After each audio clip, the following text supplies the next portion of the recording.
Assalamualaikum warahmatullahi wabarakatuh. Selamat malam semua. Perkenalkan, Muhammad Arif Haditsa dari Teknik Elektro. Di sini akan menjelaskan mengenai tugas CSR pada case study hari ini, yaitu khusus hari Kamis.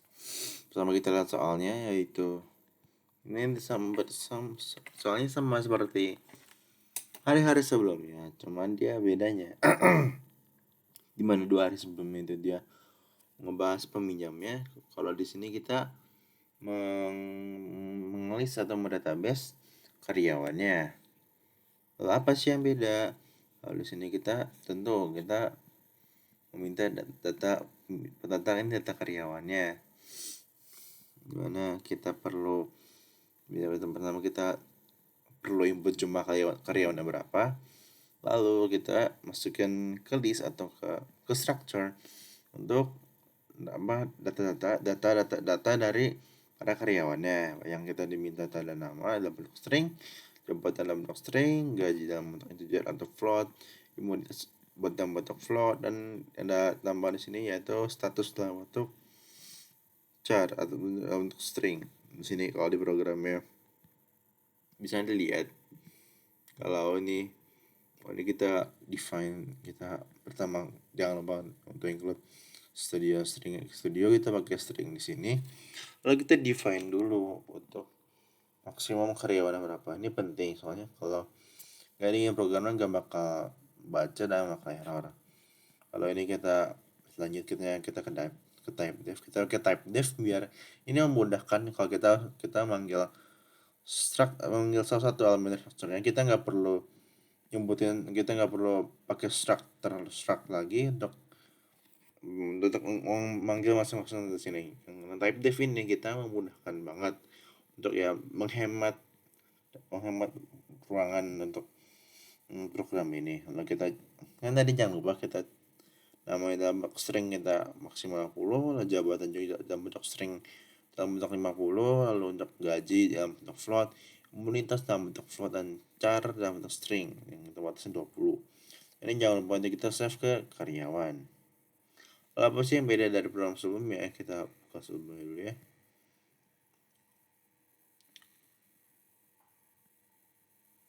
Buka dulu yang beda sebelumnya itu ini sama ya di sini, lalu void hitung status karyawannya. Karena ini yang main topiknya ya, itu di sini kita bakal bermain dengan si imunitas status, dimana ada berbagai kondisi imunitas dari ada berbagai kondisi imunitas, dimana setiap jenis imunitas, setiap tingkatan imunitas itu bakal menghasilkan status berbeda-beda. Kita bisa lihat di sini kalau dia di bawah 100, di atas 50 itu sehat, dia dari 90 sampai 70 dapat batuk kan, 100 sampai wassalam. Kalau nggak, di sini ada tambahan, kalau karyawannya udah wassalam maka saat gaji akan kenal, imun kenal, dan jabatan ke tiada. Lalu kita masuk kembali ke programnya. Di sini ya ini kita void status, dan karyawan kita pakai pointer K untuk karyawan. Lalu ini sama sih, cuman bedanya ini agak sebelah ambigu kan, kayak 100 semua dong, masuk kena semua juga kena semua kayak ini. Sementara kan yang diminta di soal tuh kan dia di antara kan. Saya kita akalin aja dengan ini di atas 50 kan, karena kan maksimum 100. Jadi ini kita kalian di mana kalau di atas 50 dia sehat, di atas 70 dia batuk-batuk, di atas 50 dia tepar, di atas 20 sekarat else-nya, maka dia sudah wassalam. Nah di sini juga ditambahin kalau dia wassalam maka kita ini pakai pointer, jangan lupa ini pakai pointer arrow.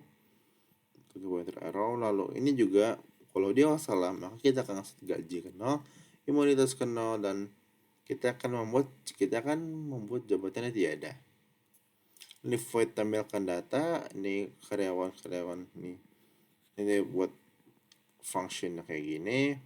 Lalu kita define dulu integer i nya apa, karena saya masih versi jadul.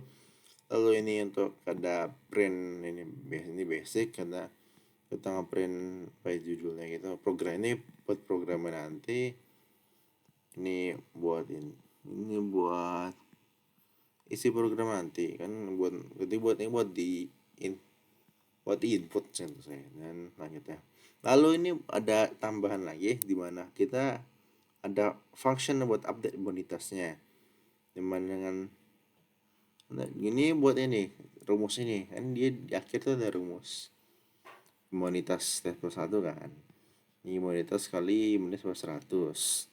Nah ini tuh buat update pakai function itu, dimana ini kita rotationnya, lalu ini string channel status masalah minus satu masalah, maka ini pakai pointer, jangan lupa buat strukturnya kan. Ini kan tadi kan di karyawan kan imunitas dikali imunitas per 100 kan, ini buat rumus matematis dari matematiknya. Lalu ini hitung status, lalu ini status karyawan. Lalu kita ke fungsi mainnya, itu ya buat input datanya, di mana ini integer main, ini kita define dulu, lalu cara pilihan, lalu kita minta input dari jumlah karyawan berapa, lalu kita simpan, lalu ini buat define juga, lalu ini buat input ada karyawan ya, lalu mana kita rotationnya dulu, lalu ini print nama, masukkan data karyawan itu 1, ini saya tulis ini ya, enak lihat.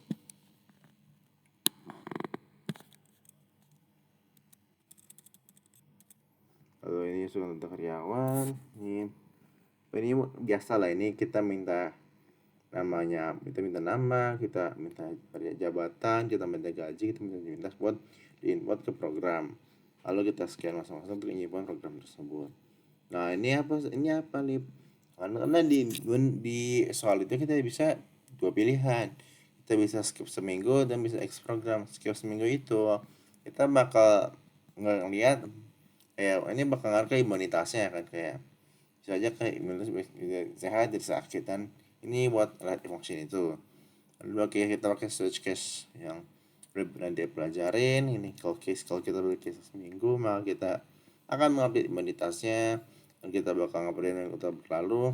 Lalu ini ke execute program, maka kita bakal program selesai, dan ini butuh untuk kayak X-nya. Jadi kalau di selain 2 pilihan ini maka kan tidak valid, dan ini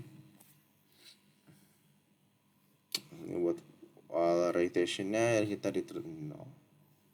Coba kita ini ya, kompileran.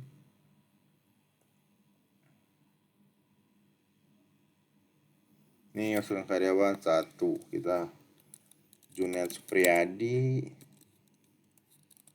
jadi coba tanya dia manajer, gaji dia kita baca 10 juta.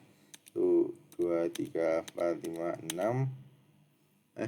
Nah dia kita kasih 70. Nah ini buat output programnya, ini buat programnya nanti kan kita lihat